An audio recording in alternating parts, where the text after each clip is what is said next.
Hello, greetings. This is Zahra Jawad again. A case of Mansur al-Hallaj.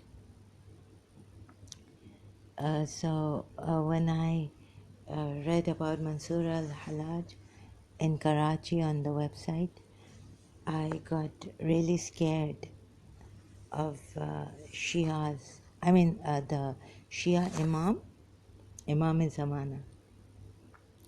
My heart was sinking and all this, right?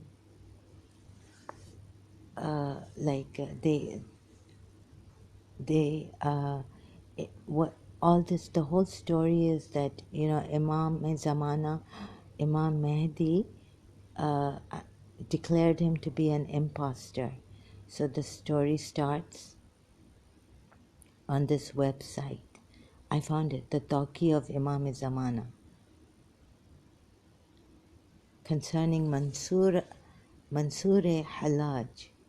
This must be an Iranian website. Okay, so I could have been declared a heretic or an imposter by Imam Zamana.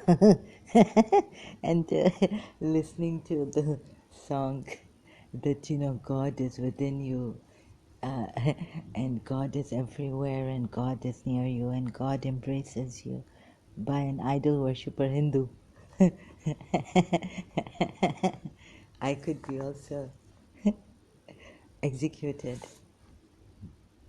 So all this blame on Hallaj. Who's Abu Sahal now? So Imam asks, okay, Abu Sahal, that Hallaj was the representative of Imam Asar, and that the Imam, his title, Imam Mahdi's title, Imam Asar, Imam Hassan Askari's son. This is the Shia's 12th Imam.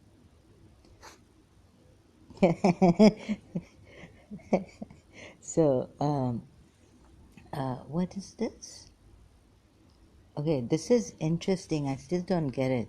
He offered Abu Sahal to help him in his work, so that the heart of Abu Sahal may rest in peace. Abu Sahal replied, I have a small problem which only you can solve. I know that it is nothing in comparison to the extraordinary feats that you have performed.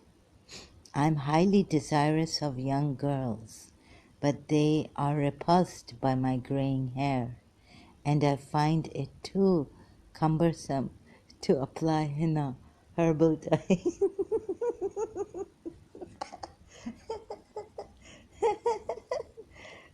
If you can, excuse me. Sorry, I'm live on Facebook too. Maybe I should pause this here. Yeah, I can pause here, but not on Facebook. Sorry. Um, if you can make my hair permanently black, I shall help and assist you and do whatever you desire. When Hallaj received this reply, he at once realized that Abu Sahal had seen through his fraud and discontinued the correspondence. Sheikh Saduk says Hallaj went to the city of Qom, and so this was, what is this nonsense? Which fool is trying to deceive you? Who is this cheat who has instigated you? Due to these blatant assertions, Hallaj was disgraced and expelled from the city of Qom. On account of his false claims and nonsensical beliefs, Wali Asar, Imam Zamana, the 12th Imam of the 12 Shias, cursed him and issued a tawqi to denounce him. It reads as follows. So it's very long. In the history of Islam, we find many personalities who, due to their beliefs or propaganda or both, were able to influence the society to such an extent that the common people were carried away by them. erudite scholars and renowned thinkers too were not exempted. One such person was Abul Mughith al-Hussein bin Mansur, Muhammad al-Bayzawi al-Hallaj, a well-known Sufi. Al-Hallaj, let's see if I can, what is important here to read because it's very, very long. Al-Hallaj is also known in, he was born, I can't, it's written in Arabic, in the district of Pars. This is not important. It is said that Hallaj was the grandson of a fire worshipper and was from the progeny of Abu Ayyub, a companion of the Holy Prophet. His father was a cotton carder, but he himself was not. His father left Torah, and so his father left Tur for Wasit. Wasit is a town which was founded by the Arabs whose inhabitants were mostly Hanbalis. Some extremist Shias, Ghalis, called Ghalis, also resided in its rural areas. In such an environment, Hallaj lost touch of Persian conversation. An important madrasa of Quranic reciters existed. Here he memorized the whole Quran before the age of 12. He aligned himself with the Sufi school of Sahle Tustari at the age of 20. He left Sahle, now where he married Hussein, the daughter of Abu, this is not important, and wedlock, and although Hallaj is accused to be a Ghali Shia at one time, a deep research into the matter clearly shows that all along he ascribed to the Sunni faith.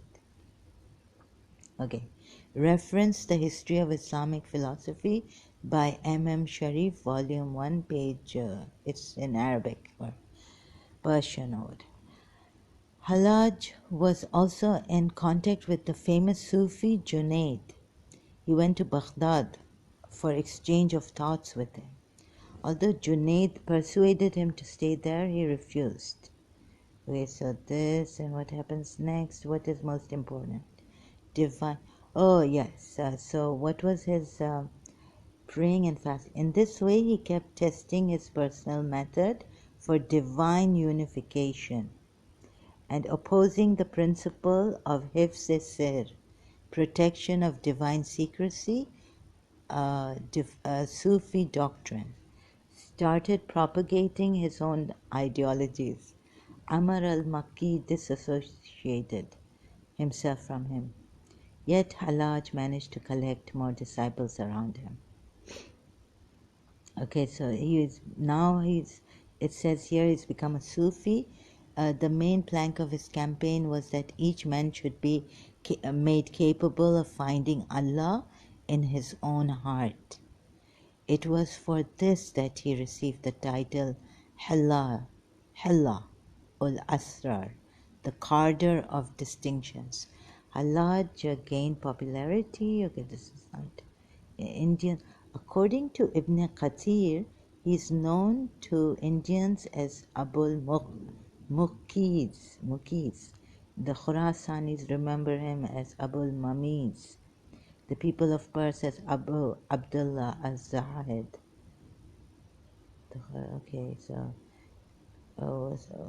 Scholars, both Shia as well as Sunni, accused him of cheating and showing false miracles.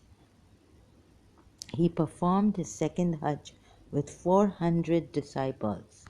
There, some of the former friends and Sufis accused him of sorcery, magic, and being in contact with the jinns. Even after the Hajj, he made a long to Turkey and India. I went to Turkey and India in a lungi, patch shawl on his shoulders and an Indian lungi tied to the lower part of his body. On the plains of Arafat, he invoked, Allah, annihilate me, make me wretched in the eyes of the people. After completing this Hajj, he returned to Baghdad and made a replica of Kaaba in his house. At night he prayed on tombs and graves, and during days, bazaars, he roamed, displaying his mad love for Allah.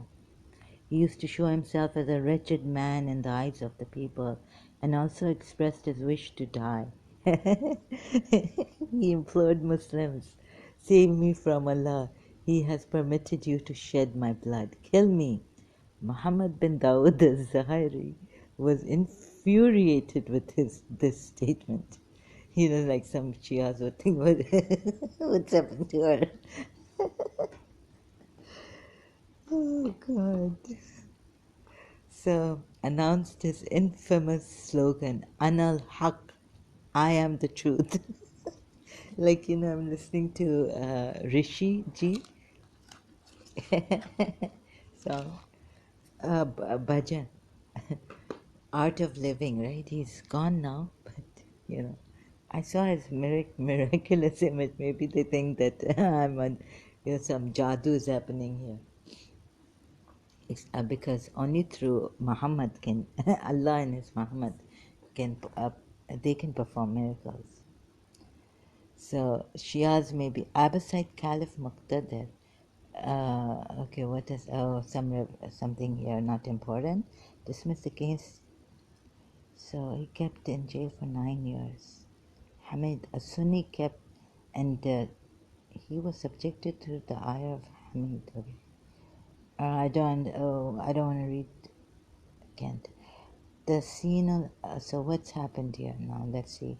The most important thing for the Gnostic is, by the permission of Allah the Almighty, to achieve perfect physical unification with Allah. During the case, Hallaj was accused of various conspiracies against the religious and economic policies of the government. He was accused of defaming Allah and propagating the concept of assimilation with Allah. His theory of giving importance. So what sadly, the above quoted statement clearly proves that Mansur Hallaj, who lived during the minor occultation, right, Qayamat, what is it, Surah, minor occultation of Imam Zamana, was a polytheist. He had evidently violated the belief of Tawheed, that you cannot unite with the God. Your Allah soul has merged with my soul. Hallaj had, regarding assimilation, Hallaj had actually written, your Allah's soul has merged with my soul, like amber fuses with the fragrant musk.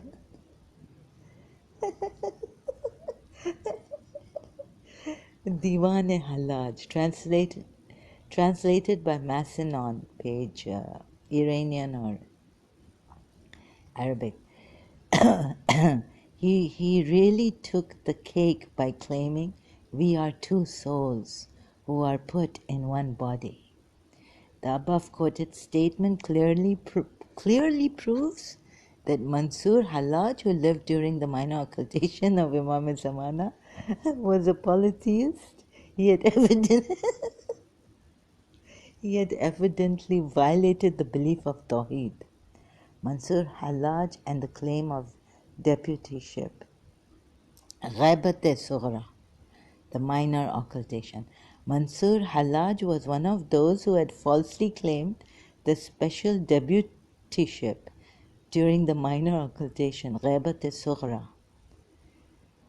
It is narrated by Hussein bin Ibrahim Abul Hassan Ahmad bin Ali bin Nuh from it goes on, long chain of narration. No, not just three but long names. Abi Jafar Aman. Allah intended to expose the fallacies of Hallaj. Seems like Zahra will be written there. And that in this era. And that he may be degraded and insulted. Abu Sahal bin Ismail bin Ali Nobakti was among those. So he's a representative of Imam Zamana. among those who had become aware of the plots and deceit of Hallaj. Hallaj thought that Abu Sahal was ignorant of his Charialinism and hence went to him to convince him for his claim. First, he wrote to Abu Sahal that he, Hallaj, was the representative of Imam Asr and that the Imam had ordered him to correspond with the former. He offered Abu Sahal to help him in his work so that the heart of Abu Sahal may rest in peace. Abu Sahal replied, I have a small problem which only you can solve. So this is, I'm highly desirous. So Hallaj went to the city, was the permanent, I shall help and assist you and do whatever you desire. When Hallaj received this reply, he at once realized that Abu Sahal had, what is this nonsense? It's written here, so this is like repeated, and so Imam, false claims, and Wali al-Asr Imam Zamana cursed him and issued a talkie to denounce him. It read as follows. Again, we seek Allah. We seek refuge in Allah and His Prophet. From him, Hallaj. We invoke one curse after another on him, secretly as well as openly, at all times, in all conditions, and on everyone who follows him, despite getting our message. Qalamatul Imam al-Mahdi, page something. I don't know, 4, 3, 4, 5. I don't know.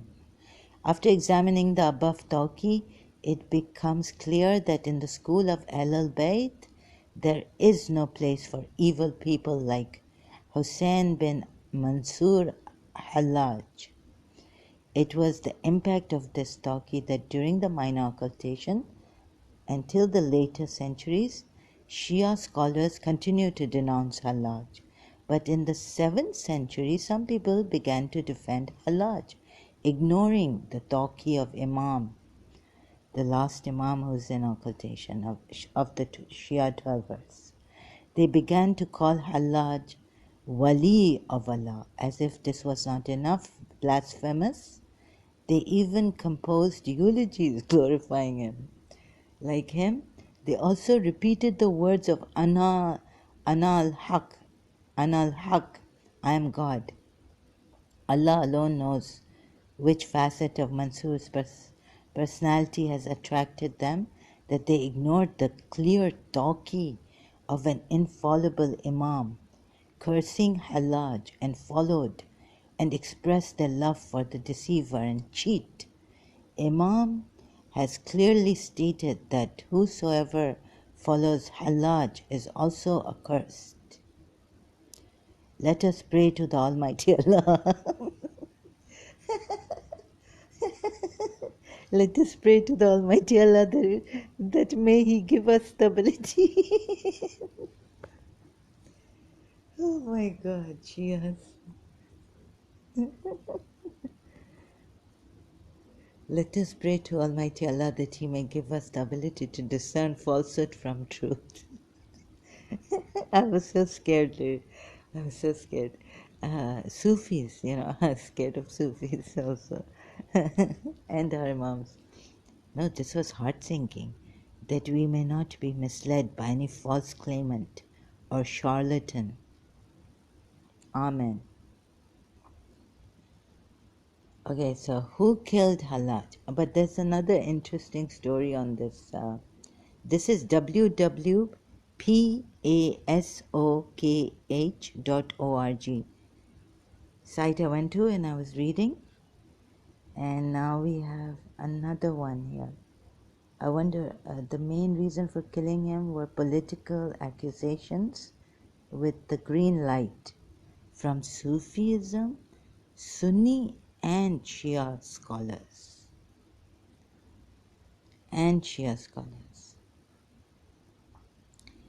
So recently I also came across a Tabari, Tabara. Anyhow, so we have this other site I reached. Oh, where is it? Mansur and Abbaside Caliph who believe he was doing the proper thing to Mansur al-Hallaj for hearsay. What is his fate if Mansur al-Hallaj was actually innocent? So, was he accused of hearsay for? Okay, this is I don't want to get into the stack, islam.stackexchange.com website, Sharia, this case for Mansur al-Hallaj. So actually in Shia Islam, I want to know in detail the Tawqi of Imam, and then he had this Hallaj were told had weird, polytheistic beliefs. I can't go to shiachat.com because it doesn't open here. This site can be reached. So more in detail, let me see Wikipedia. But there is some site I went to.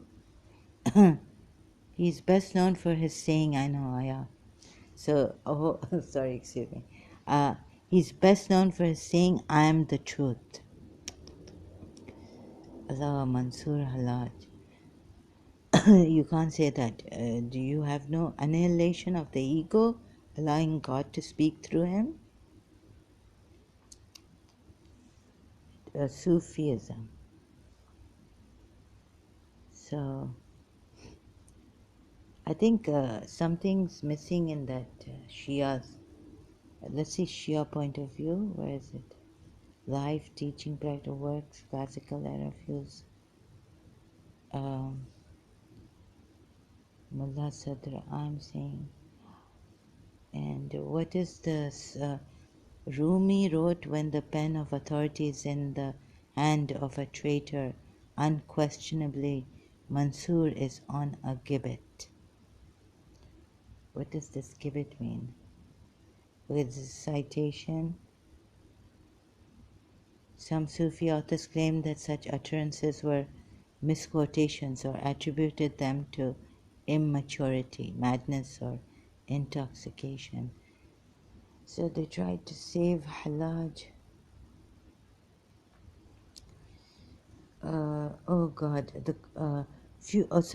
Classical era views. Al-Hallaj on Wikipedia. Few figures in Islam provoked as much debate among classical commentators as Al-Hallaj. The controversy cut across doctrinal categories in virtually every major current of juridical and theological thought: Jafari, Maliki, Hanbali, Hanafi, Shafi, Ash'ari, and Maturidi. One finds his detractors and others who accepted his legacy completely or justified his statements with some excuse. His admirers among philosophers included Ibn Tufail, Surwardi, and Mullah Sadra.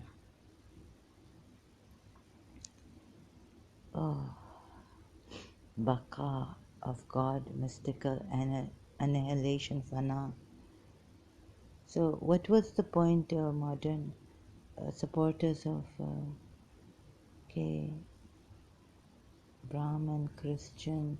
Louis Mazignon presented his legacy in the context of Islamic mysticism. Massinon or I think it's Massinon, Louis, French scholar. God is found within oneself. I am Brahman. Oh, so this was not accepted by Imam the Shia Imam also. He was, kind of exiled, or no, he was declared by Imam Zamana. He was denounced and declared an impostor. Had someone who had weird, strange kind of beliefs, and he was misguiding the common people of his time. Ex-Shia, Special Deputyship, Niyaba Khasa, Imam Mahdi. So here I got scared of my, gave me a really bad feeling. Minor occultation, as pretenders. Oh, now we also have like those who pretenders of the position of special deputy of Imam Mahdi, the 12th Imam of the 12 Shias. So there are some names here: Al-Shalmaghani, Al-Shari, Muhammad Nusayr al-Namiri, Muhammad bin Ali bin Balal, Ahmad Hilal al-Karki, or Kark. Oh, sorry. Yeah, here is Al-Hussein bin Mansur al-Hallaj. So what Sufi his conflicts with the Abbasid Caliphate and his execution on the basis of a fatwa by the Sunni jurists implied that it was Sunni jurists who gave the fatwa against him. Was it his execution on the basis of a fatwa by the Sunni jurists implied that he was an imami, or at least he had Shiite tendencies. He tried to gather the Shias around himself, and to some extent he succeeded to gather a number of Shias who had Sufi tendencies. But Imami scholars in Qom and Baghdad strongly rejected his invitations. Al-Hallaj claims to be the special deputy of Imam al-Mahdi, and a letter he sent to people of Qum to follow him led Abul Hassan Ali bin al-Hussein bin Babawayh, the father of al-Sheikh al-Saduq and the authority of the Shias in Qum in the 4th and 10th century, to tear the letter apart and strongly reproach al-Hallaj. He finally deported al-Hallaj from Qom. They deported him, the Shias. They don't even believe that he was a believer. He was a true deputy of Imam Mahdi. Al-Hallaj also sent a letter to Abu Sahal al-Nabakhti, the letter of the Shias in Baghdad. The leader of the Shias in Baghdad. I don't know why I'm making these mistakes. Sent a letter, to the leader of the Shias in Baghdad, in which he claimed to be the special deputy of the 12th Imam, and invited the Shias of Baghdad to follow him. Abu Sahal opposed al-Hallaj's invitation. Al-Hallaj was eventually disgraced after he failed to meet al-Nabakhti's request to show a miracle by turning the latter's white hair into black. So since he didn't show that miracle,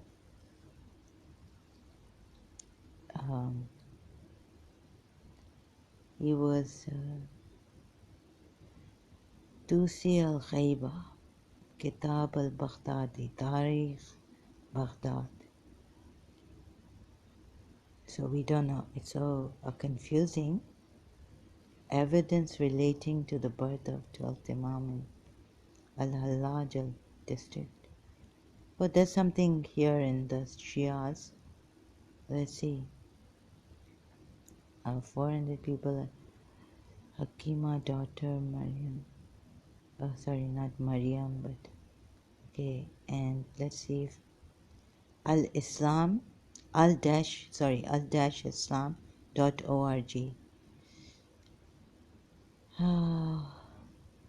So Sunni scholars.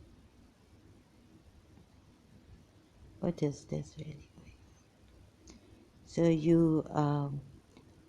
I just want to show you, I just want to see this directly. that you cannot be one with Allah. And apostates. Muhammad ibn Nusayr al-Numeri, my name should be in here. Hussein ibn Mansur al-Hallaj. Hussein ibn Mansur al-Hallaj of Beza. Sorry, this is very important and interesting for me because I'm out of Shia Islam now. Became a celebrated theosophist of the Sufi order. He lives again. Was sentenced to death. He lived in the second half of the 3rd century and was sentenced to death at the end of 309 AH. All his contemporary jurists of the Sunni and Shia schools of thought condemned him as a cheat, pretending to follow the path of the Sufis. He claimed his scholarship in every science, but he was ignorant of them all. He knew some occult art of alchemy. He was ambitious, bold and active against the rulers, and used to embark upon great schemes to overthrow the government. To his followers, he claimed to be God or his incarnation. He pretended himself before the rulers as a Shia, and for the public he posed as a Sufi. He used bombastic terms of the Sufis which implied his being the incarnation of God. He was questioned by the authorities and the jurists several times. He also claimed to be the agent of the Imam, but this was repudiated, and he was impeached by the 12th Imam through an epistle received by Muhammad al-Umari. No, it's not Umar, it's Umari. He was condemned by the unanimous verdict of the jurists. Oh, this is how, it's not sorry if I pronounced this wrong. Omari is Omari, I think it's Omari, okay? Umari. He was condemned by the unanimous verdict of the jurists and therefore hanged.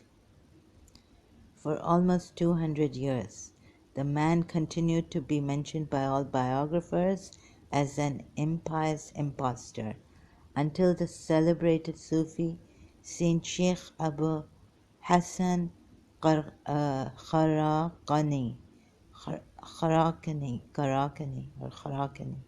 consecrated him among the Sufi saints of his first order. Ever since, he has become the hero of many Sufi legendary wonders. His slogan, Anal Haq, I am the truth, is presented by the Sufis as an example of the mystic experience of the union of the finite with the infinite. He became the exemplary hero of the mystic poetry of later periods. It is allowed and tolerated if a tree says, I am the truth. Why is it not allowed and tolerated if a fortunate man says, I am the truth? It is a translation of the Persian couplet in his appreciation. A legend narrates that when Hallaj was hanged, a few drops of his blood fell on the ground, and they formed the letters on the ground. I am the truth. To prove the saintliness of a person, according to the Sufis, there is no need for any evidence of his accomplishments, knowledge, or piety. Such accomplishments are rather considered as hindrances to saintly attainments. For proof of a person's saintliness, the dream or vision of a recognized saint of Sufi order is reliable. The time distance between the consecrated. Anyways, let the Sufis have Al-Hallaj elevated to whatever station they like, but he has no representative status on behalf of the 12th Imam or any previous Imams of the house. And so there are others So this is something. I thought that yeah. So his claims were absurd. Here is one of what happened to this work is the outburst of his extreme love and veneration for his mystic master Shamsuddin Tabrizi. Oh my God, don't tell me Rumi is Fariduddin Attar of Nishapur, the celebrated Sufi saint about whom Rumi has said Attar has made tour of all 7 cities of love. And also he was one of the apostles. Fariduddin Attar of Nishapur, considered an apostate by the Shias, 12 Shias. Let me see, I'm going up. How, so these are Sunni scholars. Oh, these are Sunni scholars. Sorry. No, these are Sunni scholars. Also, Shamsuddin al-Muzaffar. Oh, Sheikh Muzaffar. Maybe you said something he had said to me. She used to say something. Sheikh Muzaffar was Sunni. Fariduddin Attar of Nishapur, celebrated Sufi saint about whom Rumi has said, of the message of God, Mustafa is the last in the world. The saints, communion, Murtada is Mustafa. Okay. Anyways, what's this? Here is Rumi's Sheikh Salahuddin. Oh yeah, now I'm confused. What's this going on? No. Sorry, I went. Apostates are here. Those were Sunni. No Shia ruler had any domain over there or had the opportunity to insert the name of 12 Imams. Okay, you can have a look at this. I'm really confused here. But apostates were Muhammad ibn Nusayr al-Numeri, Hussein ibn Mansur al-Hallaj. Okay, so thank you, al-islam.org. Evidence relating to the birth of the 12th Imam, Sunni ... So you can search this. Here is the site. Oh, good. Let me see if I can focus this.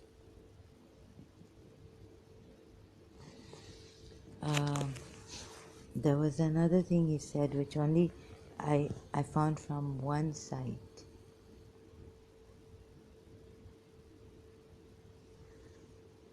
About Mansur al-Hallaj. Right, so just searching. Hello, I found it. So this is the Morgan Library Museum. I hope I'm not infringing upon copyrights. Execution of Hussein ibn Mansur al-Hallaj outside the gates of Baghdad. Al-Hallaj was an early Sufi mystic, was condemned for heresy on account of the ecstatic utterances of I am the truth or I am God. The real reason had to do with political and religious rivalries among the Muslim orthodoxy and Sufis. The dervish in the foreground points to the group on the left. The ulama, religious as opposed to spiritual authorities, perhaps implicating them. Rumi, however, said that Al-Hallaj was executed because he questioned Muhammad's judgment in not mediating for non-Muslims during his Miraj. So, we won't find this in Dawn News, which I've shared on my Facebook profile about Mansur al-Hallaj. Now, we find this in the Morgan Library Museum. Purchased by Pierre Point Morgan, translation of Stars of the Legend in Turkish, Persian abridgment of Aflaki. Translation was ordered in 1590 by Sultan Murad the Third. Okay, maybe I'm not showing you what this. Okay, this is the page. Oh, sorry, this is the website.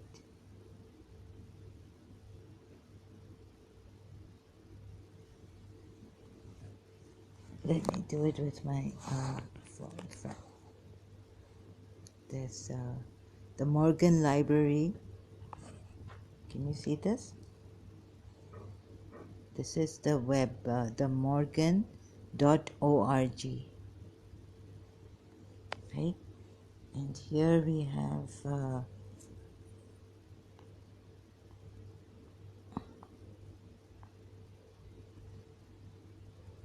Rumi. Okay, so I hope this is enough for now because I'm tired. I cannot keep showing like this. I don't know how to cast screen thing. Cast it on the screen. The dervish, Rumi, however, said that Al-Hallaj was executed because he questioned Muhammad's judgment in not mediating for non-Muslims during his Miraj, night ride to heaven. Al-Hallaj in brown robes is led to the gallows by two men wearing the tall red hats of executioners. In the text, he asks for Muhammad's pardon, who grants it in exchange for his head. Before the gallows, Al-Hallaj said, I know who asked for my head, and I accept it.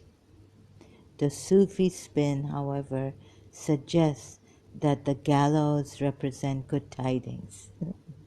Good tidings. Give good tidings to the disbelievers, promising the union that only death can achieve.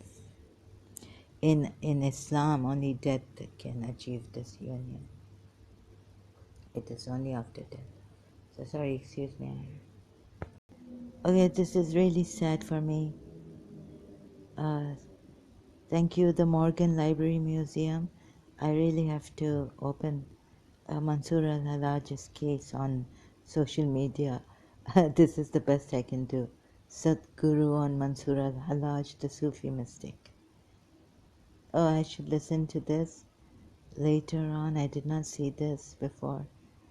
And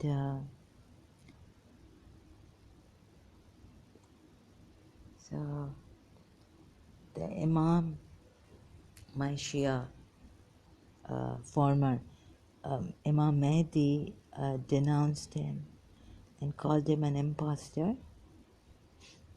And so they, both Shias and Sunnis, had him killed because he said, I am Haq. So there's no union. I read even further that Imam had said that no one can, not only that he was an impostor, and you know why he was an impostor. One thing was reason that no one can reach God without us, Ahlul Bayt. So meaning, if for example, like we are the means of approach. So now I'm going to the ayats. Bibi Fatima Zahra told Abu Bakr, we are the means of approach to Yani, right? Wasila. So let's see how it's written. Quran verse. I wish I had a good memory, but I don't have a good memory. So here is where I also depart from the, what's the use of this? Duality comes in. You know the problem I had then of duality in this world. Although you say lie, only Imam Hussain Only Imam Hussein knows what La ilaha illallah is, truly, I was told.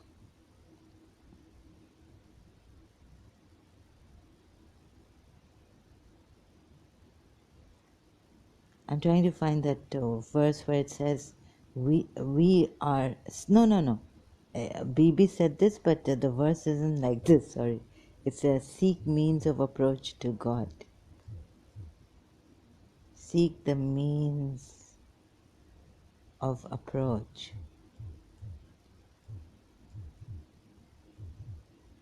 So, Prophet's daughter, by now you know who I mean. I'm sorry. By Bibi Fatma Zahra. I hope I'm not talking to myself and only my Shias. Do your duty to Allah. Seek the means of approach unto Him. Surah Maida again, verse 35. And strive with might and main in His cause.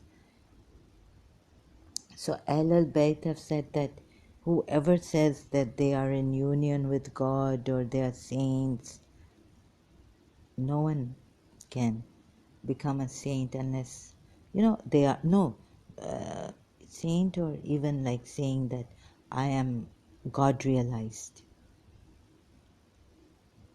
They are all crooks and cheats and liars. And they are misleading you to no extent.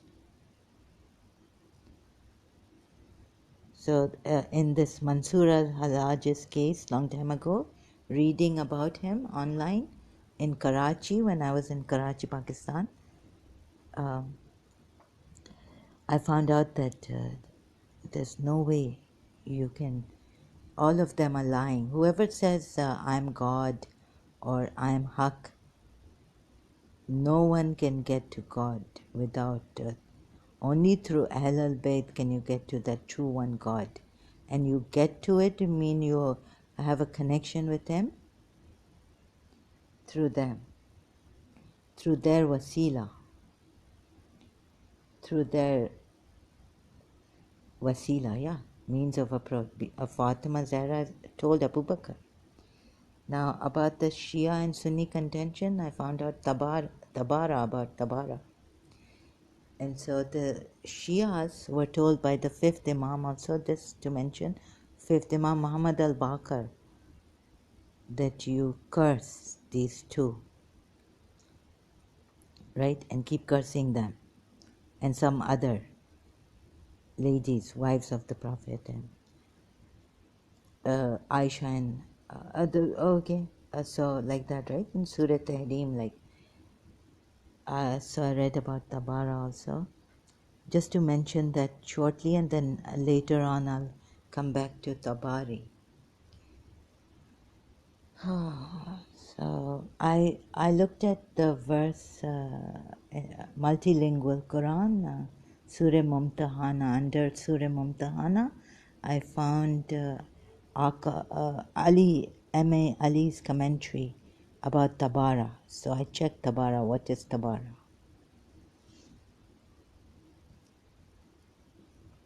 So it's cursing. In Shia Islam, what is Tabara? Disassociating yourself, but Imam Muhammad al-Baqir said that cursing the two. So there we had a problem. Shias had a problem in, I think, Lucknow, India, the Tabara case.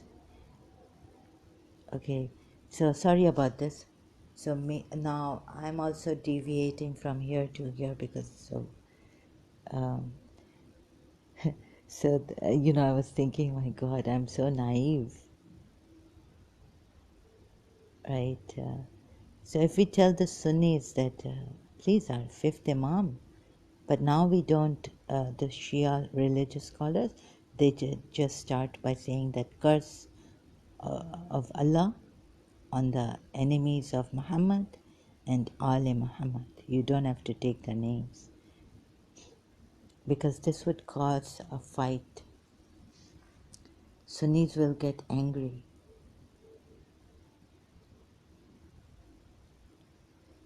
So this has not been, like, we can't talk to the Sunnis and say that, well, our fifth Imam has said.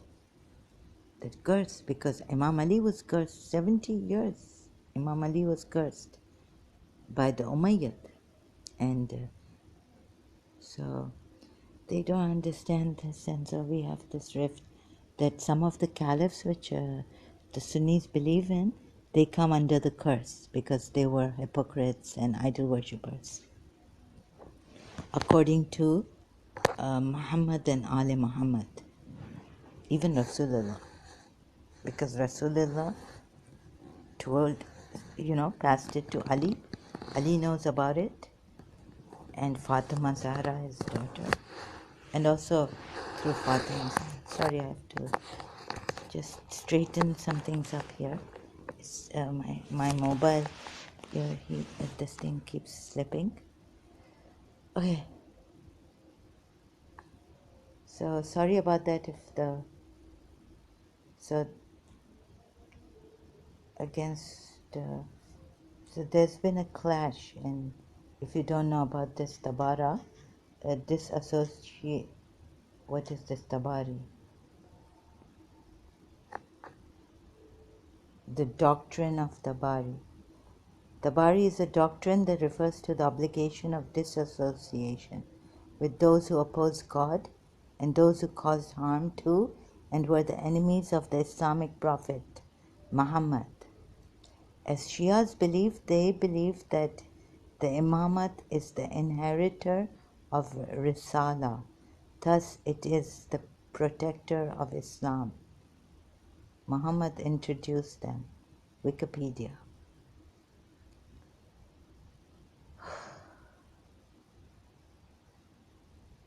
The Shias believe that the Imamat is the... Okay, I read this. Muhammad introduced them Imams.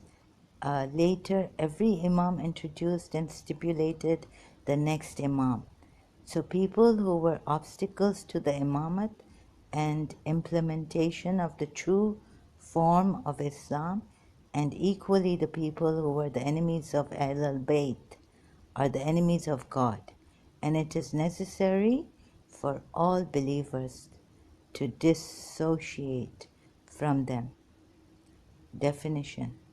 Every Shia Muslim believes it to be their duty to dissociate themselves from the enemies of God and His messengers. Muslims differ on whom to consider to be the enemies of God, Muhammad and the Ahlul Bayt. For brevity, only Ahlul Bayt will be mentioned in this article. Wikipedia. Thank you. The doctrine of Tabari itself does not dictate whom to dissociate from or whom to associate with.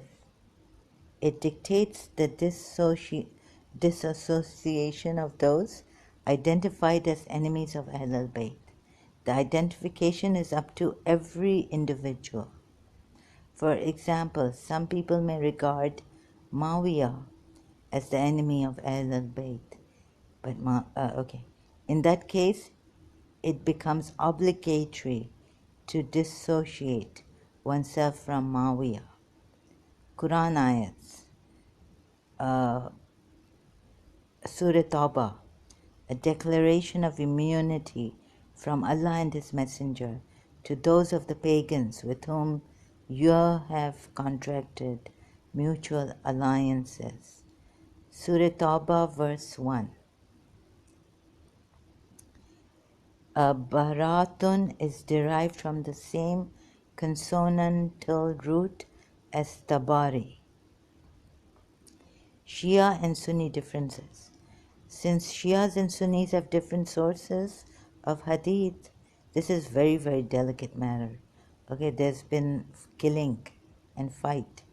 They tend to come to different conclusions regarding whom the enemies of Ahlul Bayt are. In some cases, Sunni and Shia have the same view.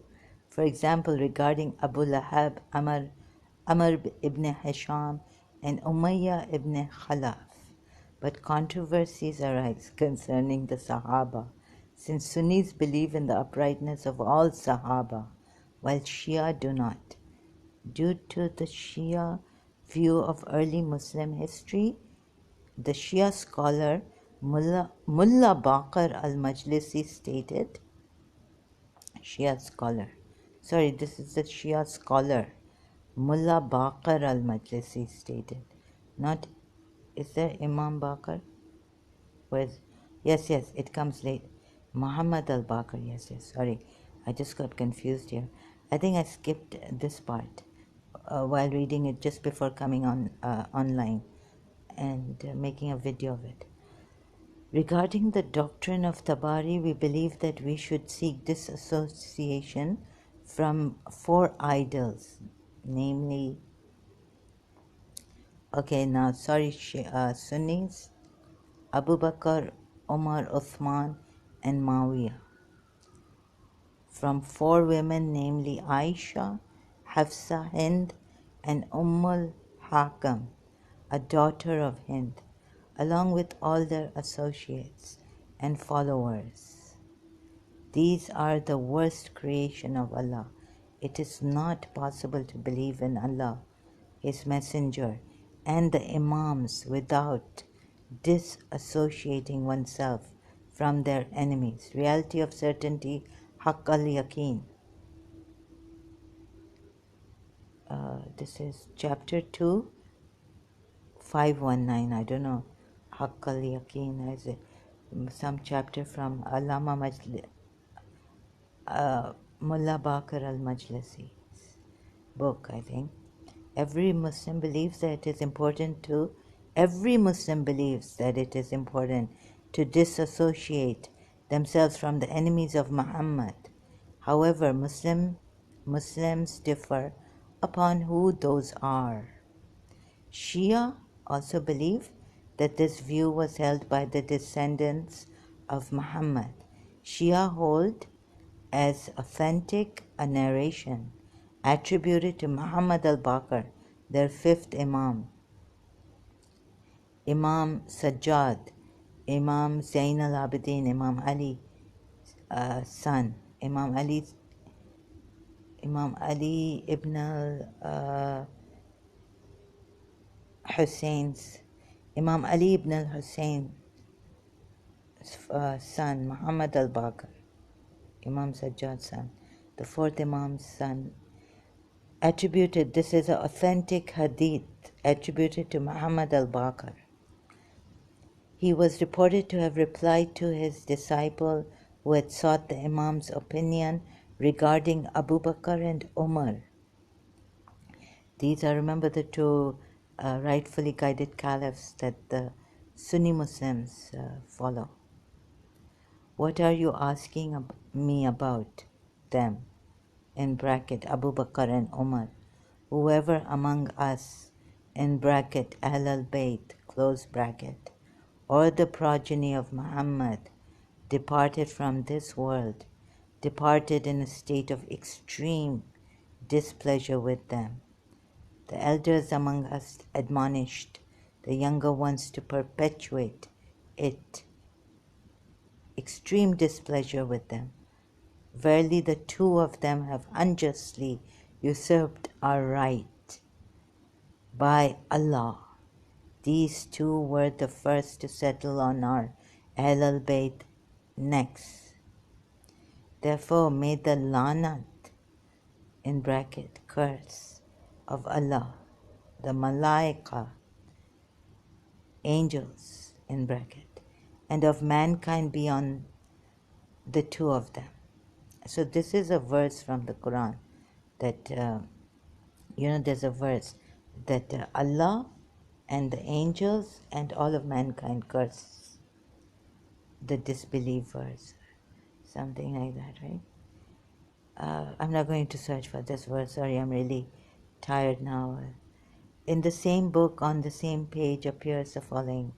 Verily these 2 elders, Abu Bakr and Umar, departed from this world without having made tawbah, for which they, repentance, for which they had perpetrated against Amir al-Mu'mineen, alayhi salam, it's written, Imam Ali, meaning Imam Ali. In fact, they did not even think of us, of their wrongs against Hadrat Ali.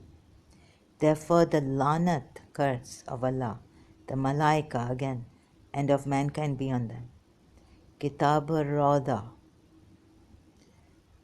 Clarification needed, page 115. Since Shia hold for authentic narrations where the descendants of Muhammad cursed, the descendants of Muhammad, yani Prophet Muhammad, cursed the Sunni caliphs, Shia also cursed them, which does not literally mean using inappropriate terms for them, but rather asking God to withdraw His mercy from them when doing tabari. This added to the persecution of the Shias by the Sunnis. To protect themselves in times where their life were in jeopardy, Shias used the doctrine of taqiyya, dissimulation, and were prevented from using tabari in public. The similar concept used in Sunni theology is the doctrine of al-wala wal-bara, al-wala being cognate with tawalli and al-bara being cognate with tabari. The Sunni Umayyad dynasty cursed Ali for 70 years. Tabara, see also Tabara agitation. Yeah, so this is Wikipedia. Again, Tabara agitation. Shia, 18,000 Shias were jailed, 1939. During the months of March, April, May 1939 in Lucknow, India.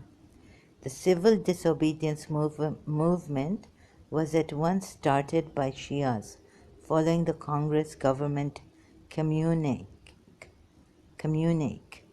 banned Madhe Sahaba at public meetings. Sunnis called off their civil disobedience movement, but its effect on Shias was far greater than anticipated. So this problem between Shias and Sunnis, conflict. So this had to stop. The Shias could not publicly send curses, since their Imam had asked them to always curse these two and the rest. Whoever the Imam there from the progeny of Muhammad had asked them, Imam Muhammad al-Baqir, his narration is there, hadith is there, but the Sunnis will not have it. So this is the problem. The Sunnis cannot accept it. They think they just, Shias are just doing it for God knows what reason.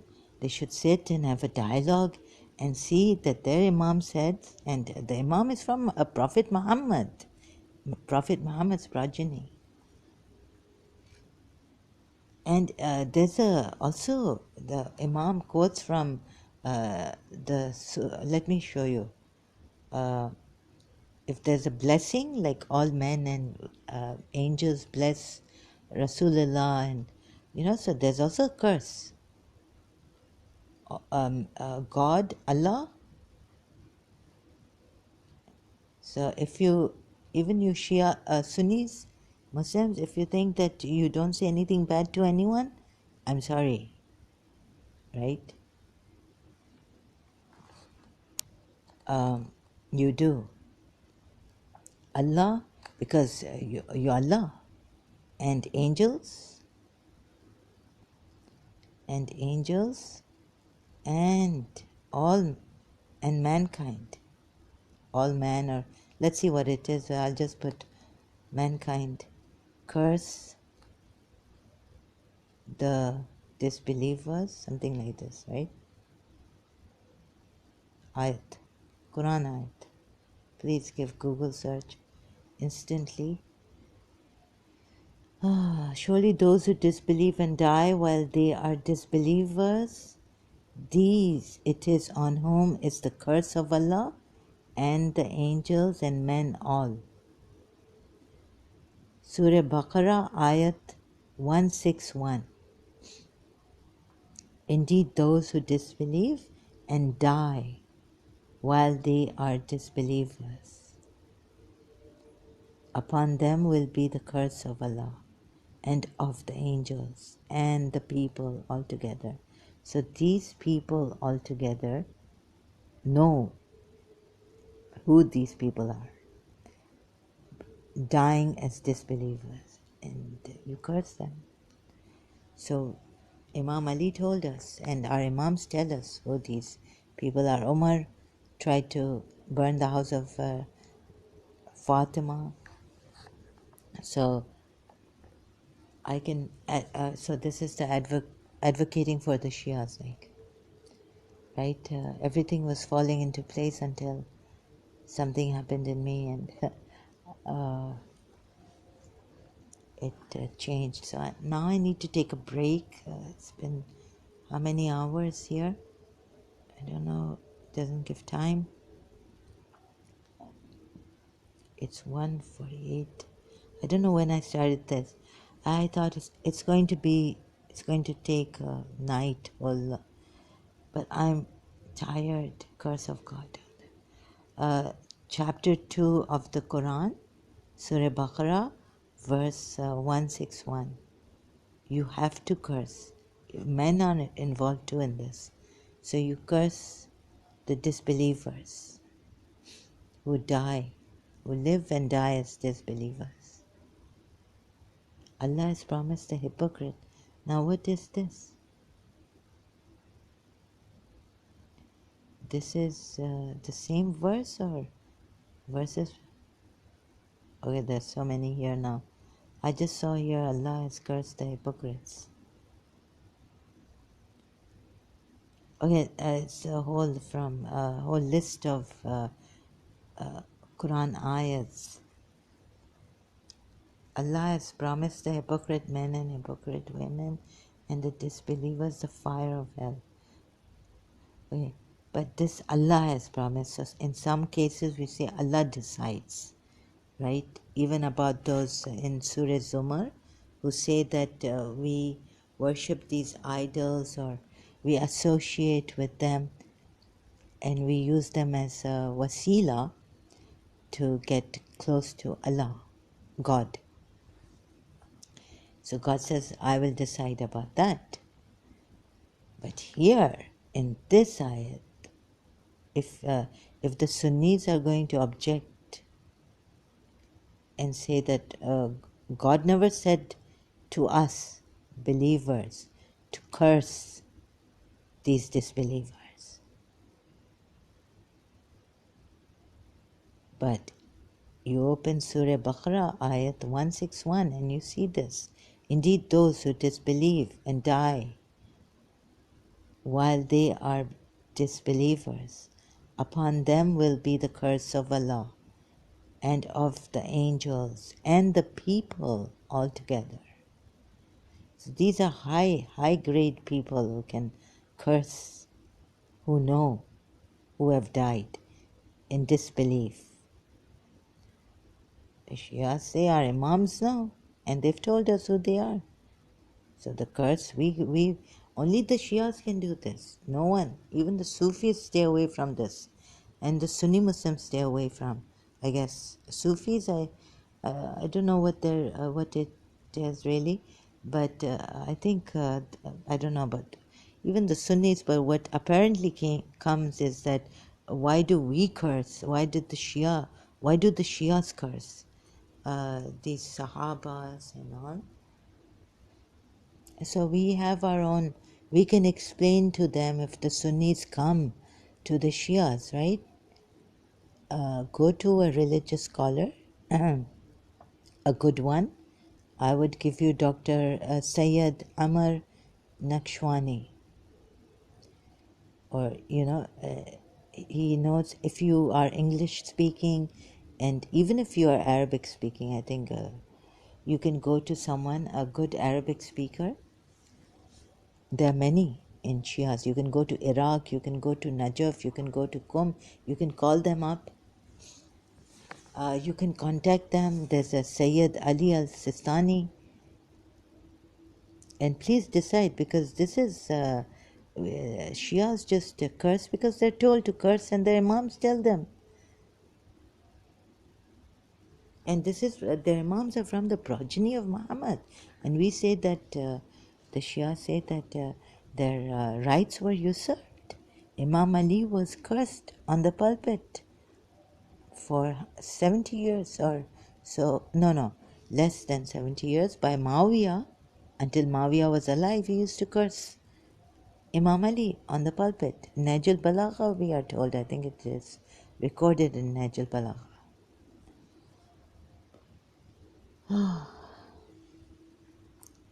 So the Umayyads, they didn't curse Imam Ali, but some Sunni Muslims they did. Anyways, that's the Sunni Muslim and the Shia problem, and I hope it will be solved without killing and this conflict.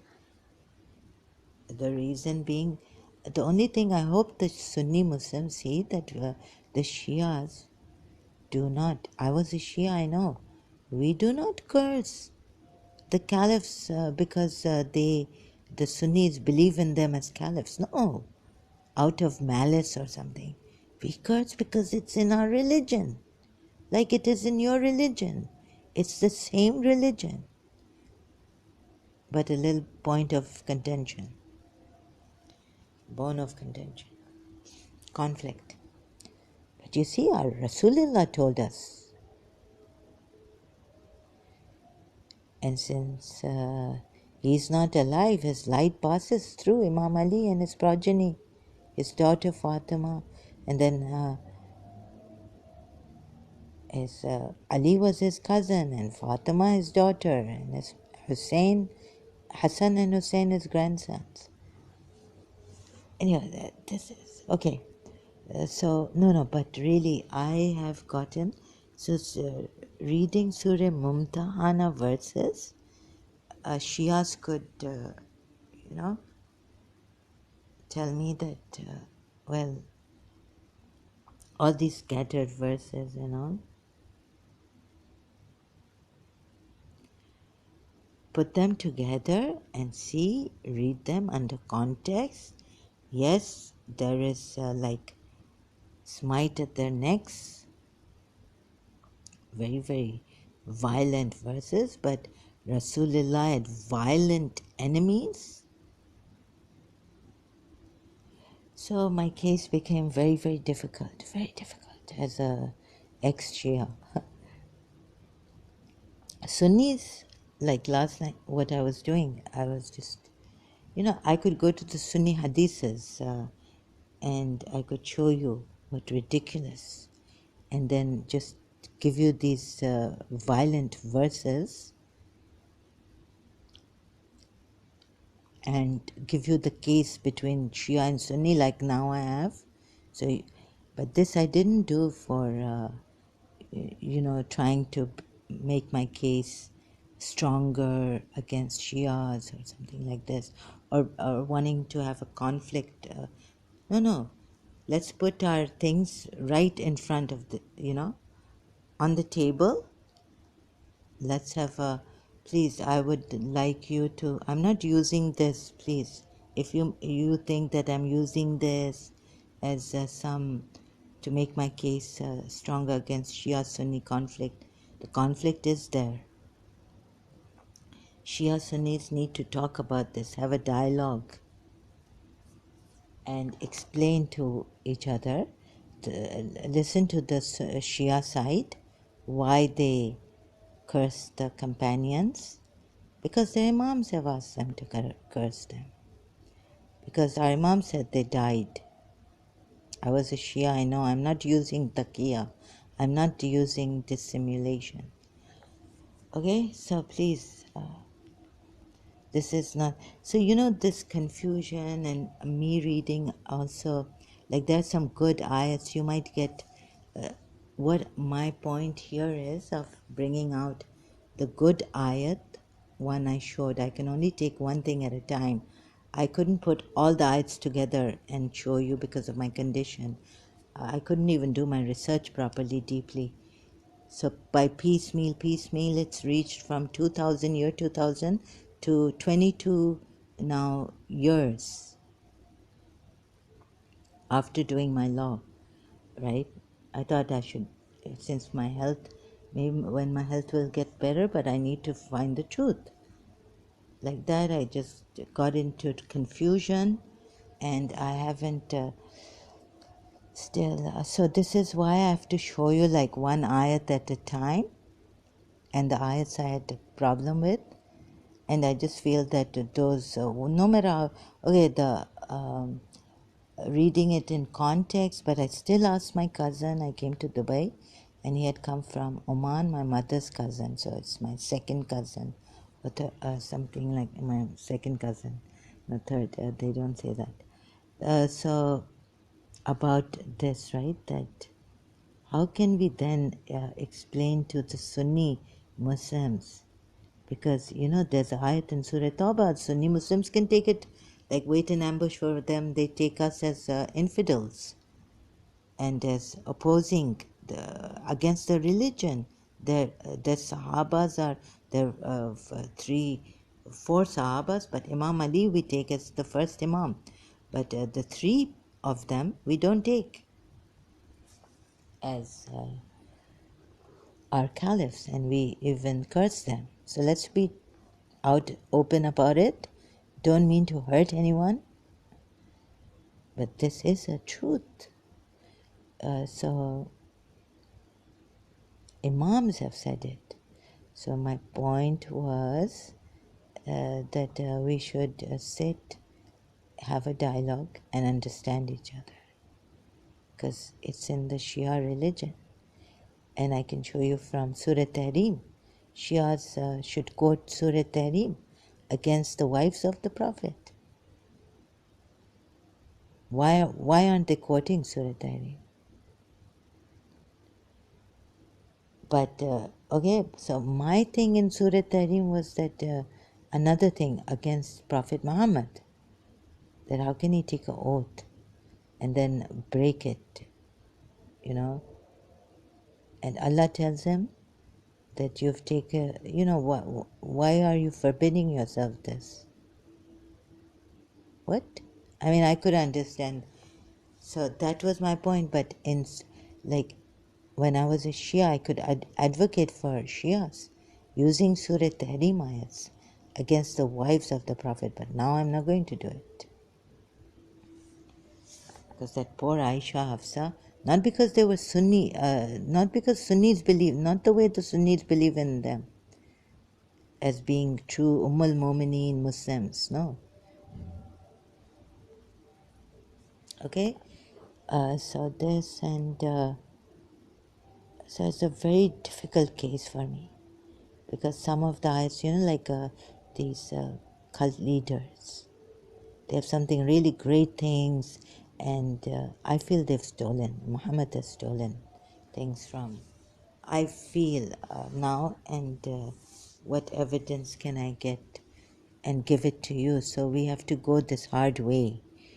I have to take you this hard way to tell you why. And I have to defend my case. And then like Mansur al-Hallaj, okay, you need my head, right? This is what you need. But he was ana al-Haq. And then if God, really I was thinking like if, only through Elibet and only through Prophet Muhammad, there are people who have had union with God. So even idol worshippers, even polytheists, even how can you say they were cheats and this thing? Polytheists are cheaters? Okay, so see, we say that only Allah knows everything, but do you know that Allah knows everything? Or you're told that Allah knows everything? So the closest recently we got without doing mantra yoga is through Mooji, Mooji, that this pure awareness he shows us.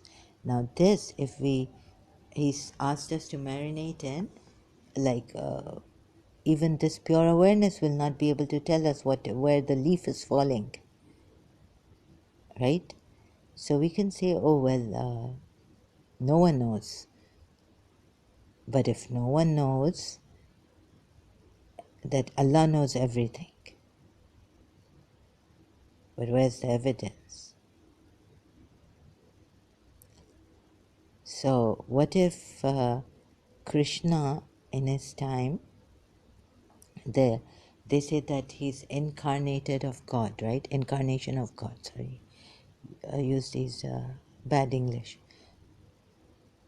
So he doesn't know everything. That God who knows everything at all times cannot be in body form, because then when he dies, even Krishna died, left this earth, was killed. God, nothing can harm this God, and He's the all-knowing. So they don't give God that estimate by, saying that God came on earth as a human being. But maybe, he tried to tell you that, but to just say that, oh, you have to believe in this God because this God knows everything and you don't know anything. And you can't even go to God. But that's another point.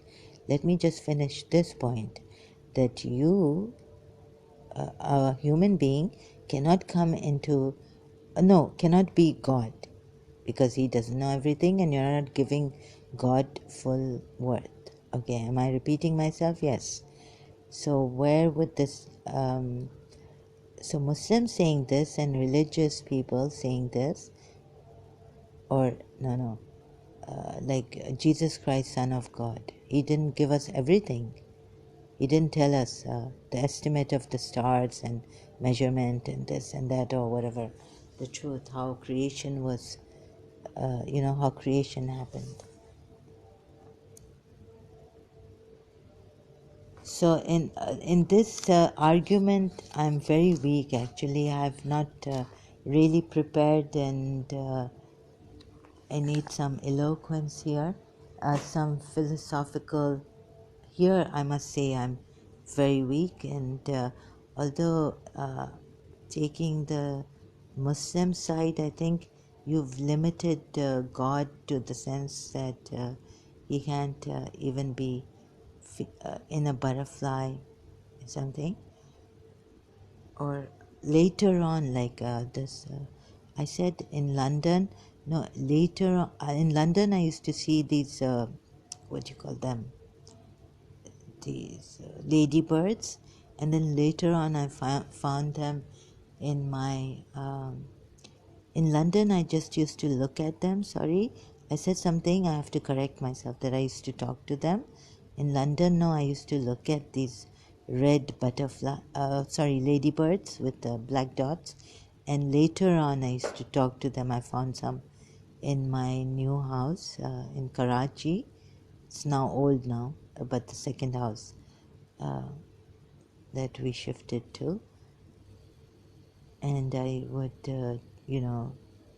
talk to some of them, or the butterflies who became my friends.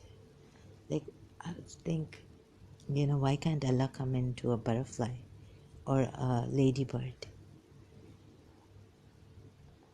So let Allah, like now the Shia side also and the Sunni side, Muslim side, does not appeal to me. Now I really am needy of a break.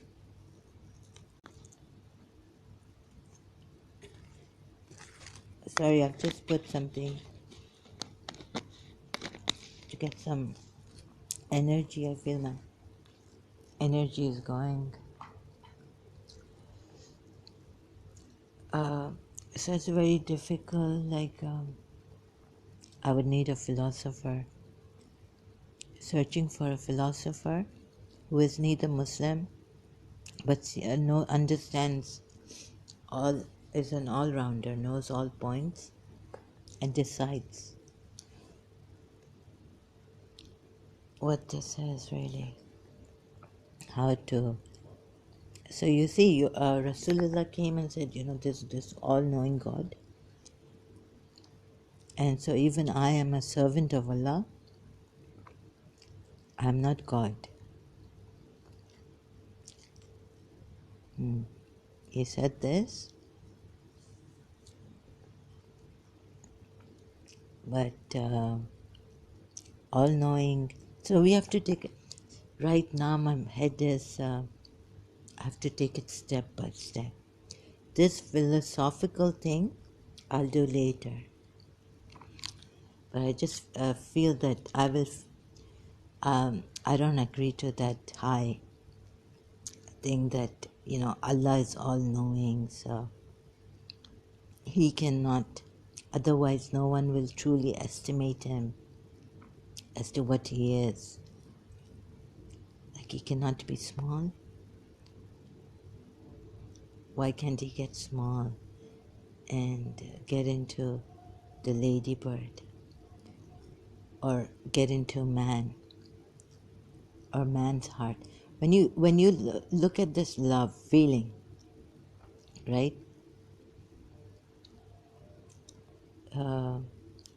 We may not, I don't know much, but I know I love you.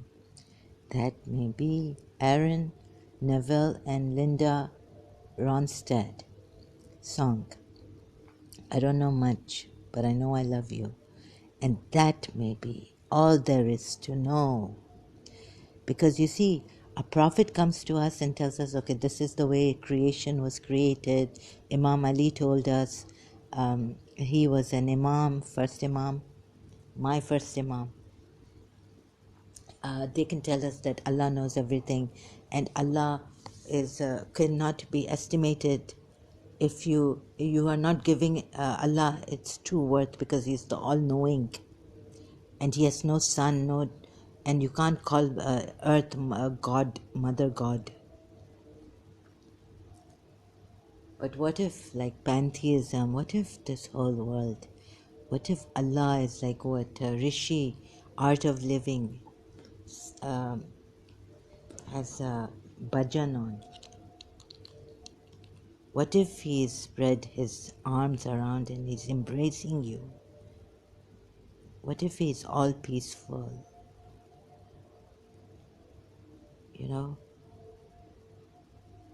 He's all-knowing and He's away from His creation. You can glorify Him by looking at something, and you have given us names of Allah, that Allah is merciful, Allah is this, Allah is that. But you know how merciful Allah can be? You know how compassionate Allah can be? Why are you limiting His compassion or mercy to just one man, Rasulullah, whom He has sent as a mercy to all the worlds, one man? So aren't you limiting Him like that? By giving His mercy to one man, and the rest of us are just after Him. Oh, mercy of Allah has come down. Oh, the beloved of Allah has come down, the beloved messenger. You see what you are doing, I was doing as a Shia. I could go crazy. This could drive me crazy. Like, where's Allah? I want to know Allah. I want to be connected with Allah. But that all-knowing you cannot be connected to, because you are not the all-knowing. Right? So we would go on like this. But I feel this is wrong. What is compassion? What is mercy? If His worth is such that He cannot come down to us, our level, He cannot make Himself a man, what is His worth? That He sends us messengers to give Him His message and give us His words. Oh, words, yes, like in the Bible, one word of Allah was Jesus Christ. That's it. Right? He's the Masih. He's everything. The world revolves around him. Children could die and everything. We're celebrating Christmas, the Christians, right?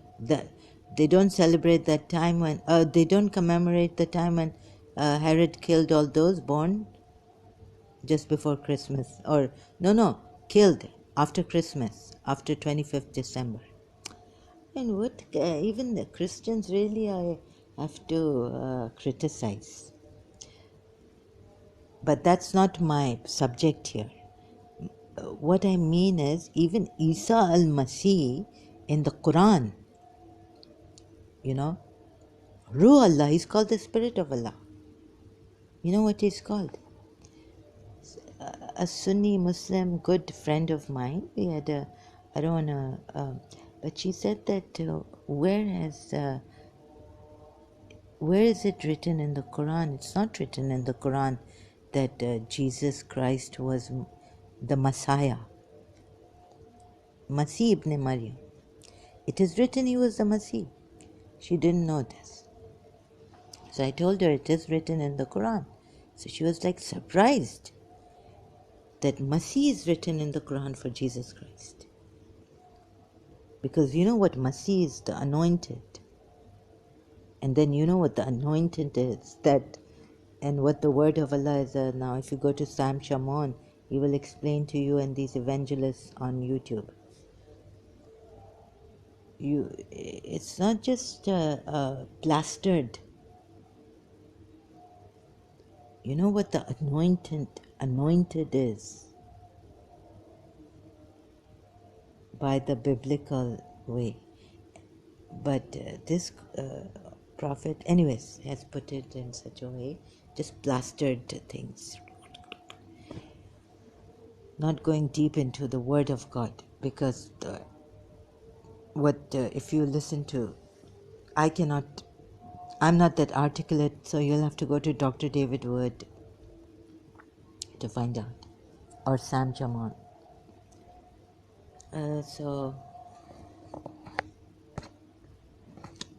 And then you know what he has made himself, or he's claimed that Allah has made him. Ahmad, whose light was before praising God. And Surah Fat for thousands of years. And so every man is striving, running after Ahmad. Even Adam had to fall. He had to fall because this is the gnosis of Shias, that it was because not Allah. He wanted to know, he wanted to become Ahmad.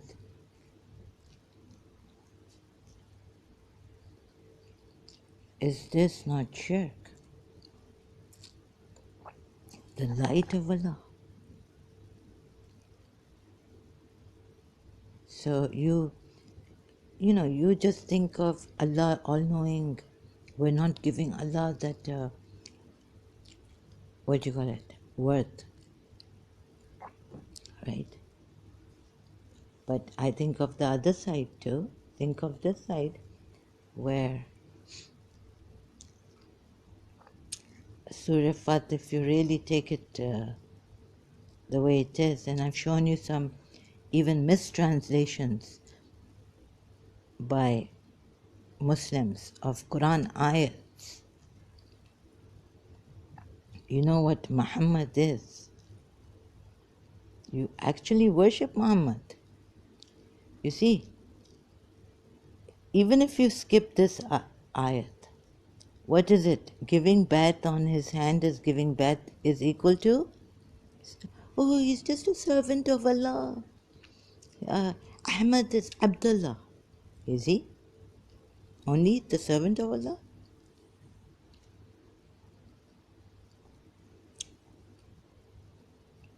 Sorry, I put something in my mouth so that Allah may forgive you for, okay. Here it is. Surah Fat. and that he may admit men and believing gardens beneath, and that he may punish. Verse 9. That you people may believe in Allah and His Messenger and honor Him and respect Him and exalt Him. Look, why do you not see? That you may believe in Allah and His Messenger.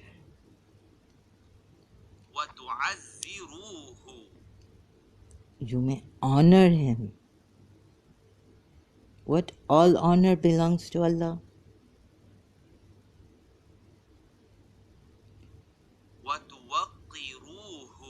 And respect Him. Okay, respect Him.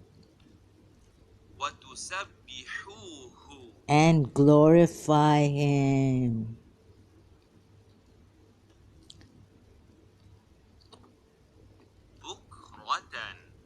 Morning and evening. This is simple.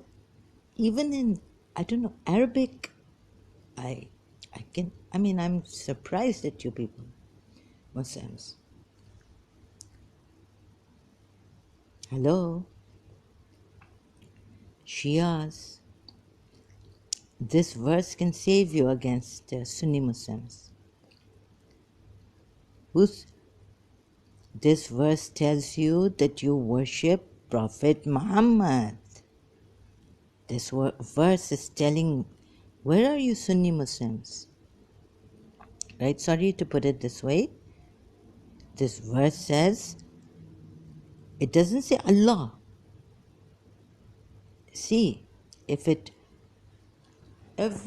see, some Muslims, I don't know why you people do this, really. You mistranslate the Quran.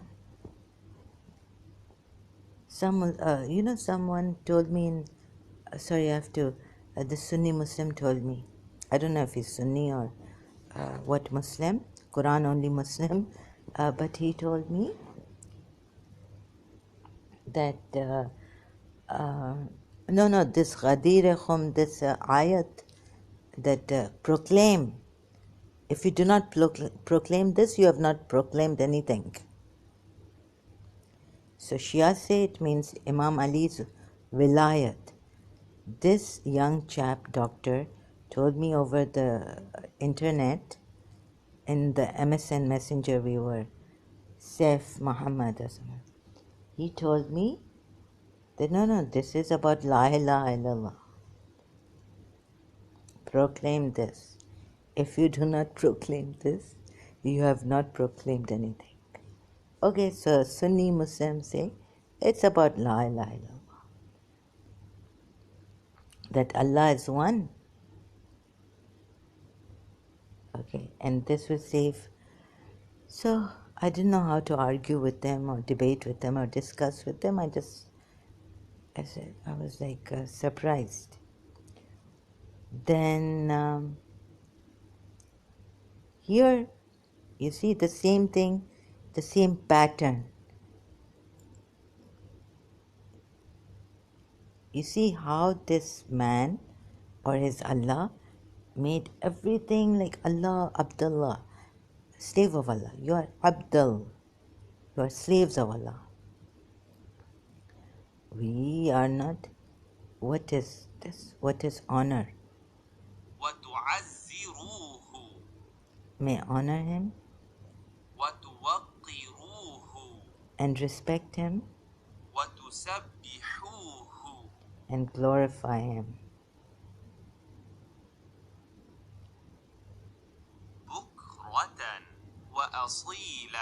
How many times in the Quran we know that Allah is to be honored, all honor belongs to Allah, exalt Allah. Most exalted is He. Not most exalted be He.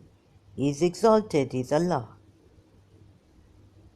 The translation here is exalt and celebrate His praise morning and evening.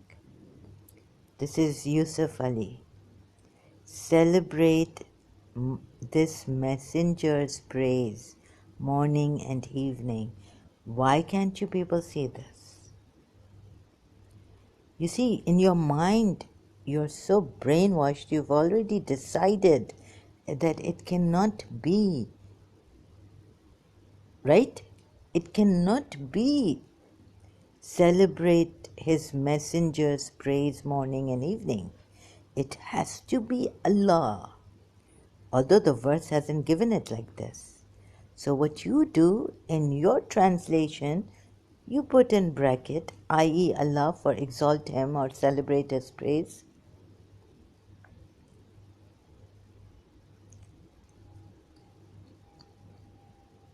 But I tell you, Yusuf Ali didn't do it. He did not put i.e. Allah here.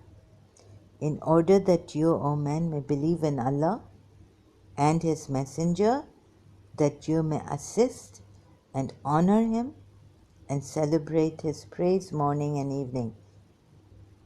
So what he has done is used commas now. That you may assist. You see, how many times is Allah going to tell you in the Quran to assist him alone? Hasn't he told you that? Whoever helps in the cause of Allah, help in the cause of Allah, assist Allah. But here, please, look at the way the Quran ayats have come, right? How they've been communicated, how they've been written. There are many ayats who say, God help, if you help God, God will help you, and all this, right? Now this one, please see, it doesn't say it like this. It's not put like this, in order that you may believe in Allah and his messenger, that you may assist and honor him and celebrate his praise morning and evening. What? Maybe Yusuf Ali, oh my God, so it's very tricky put.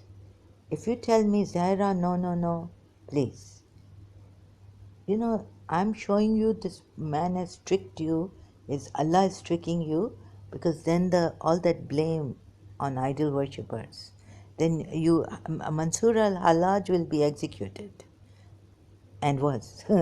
So, oh sorry, people like Mansur al-Hallaj, like, I'm running to India, Baba, because I don't want to all my life, go through Ahl Bayt and find a slight opening their connection with God. And I'm like, Ya Rasul, Allah maafi, Allah maafi, Allah maafi. Astaghfirullah, astaghfirullah. I'm just sin. Yes, we can get, people can get very phobic, There are sensitive people. Why can't I be one with Allah? What is wrong with that? What is wrong in being one with Allah? Okay, I don't say I'm... But when you're one with Allah, then, you are Allah, right? There's no duality between you and Allah.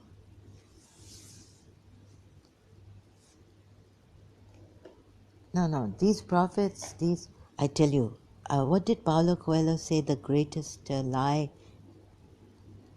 People, what in The Alchemist he said? So, let me tell you this. If there's a greatest lie, it's because a mediator comes in and says, no, you have to go through me to Allah.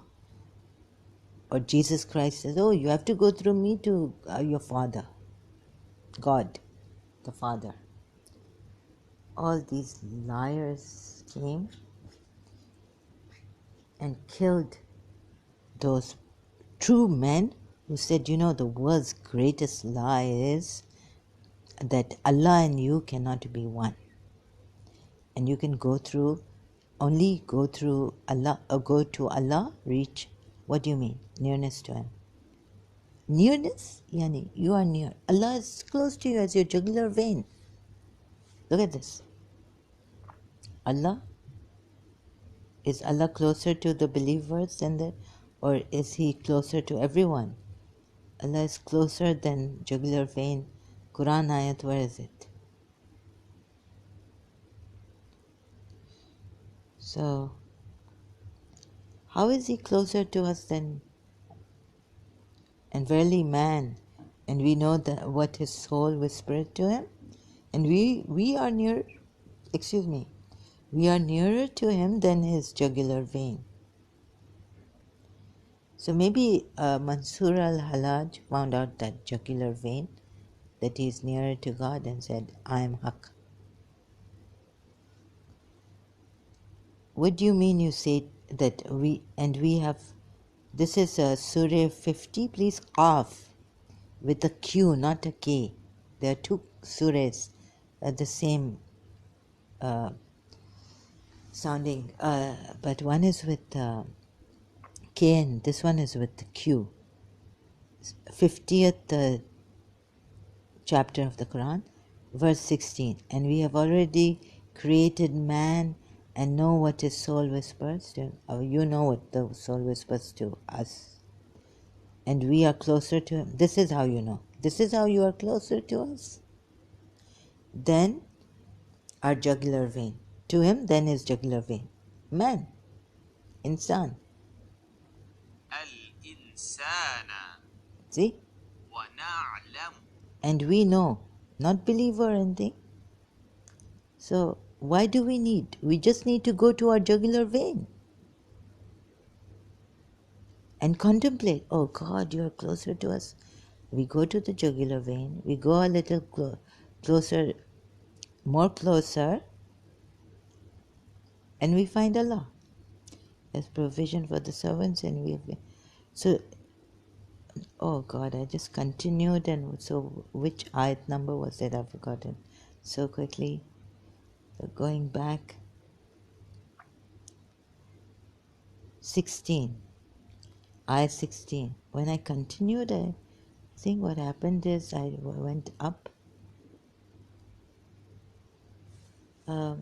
This is Ayat 16 of Surah Qaf.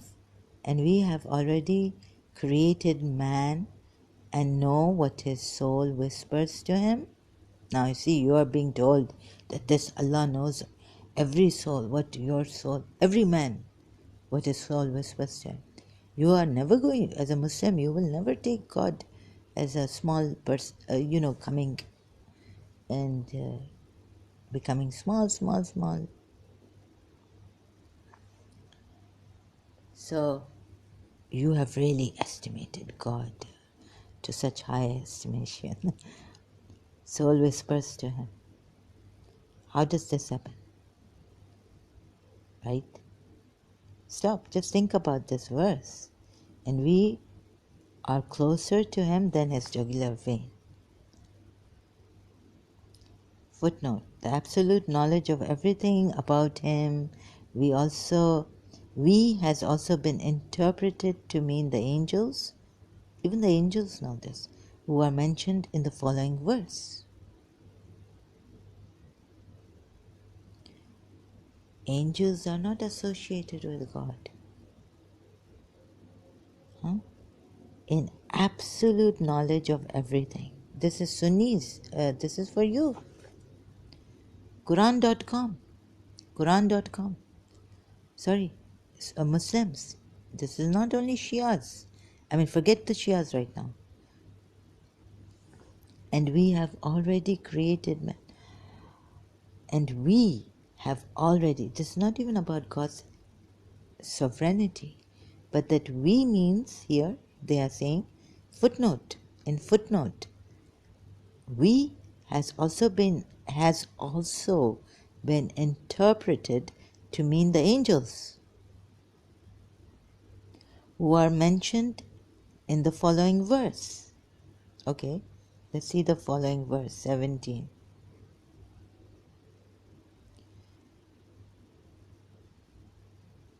Following verse, it's loading, 17.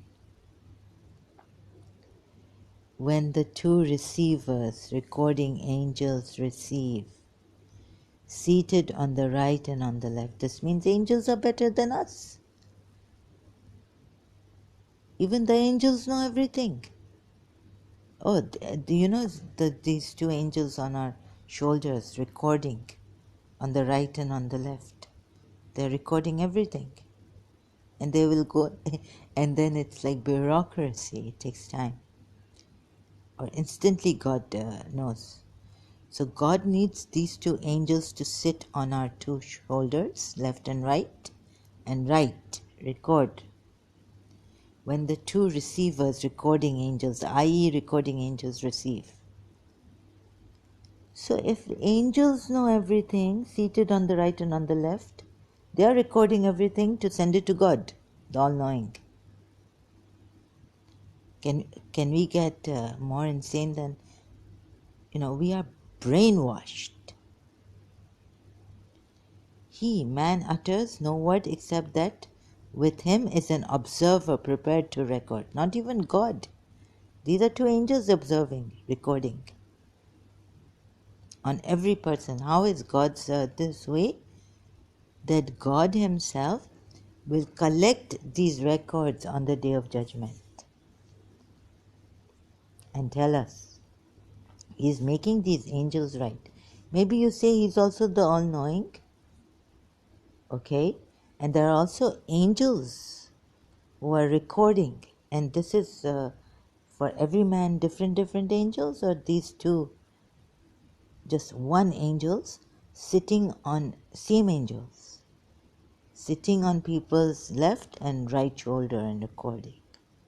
Think about it. So God has these stages also, right? So we are told he's the all-knowing who knows everything.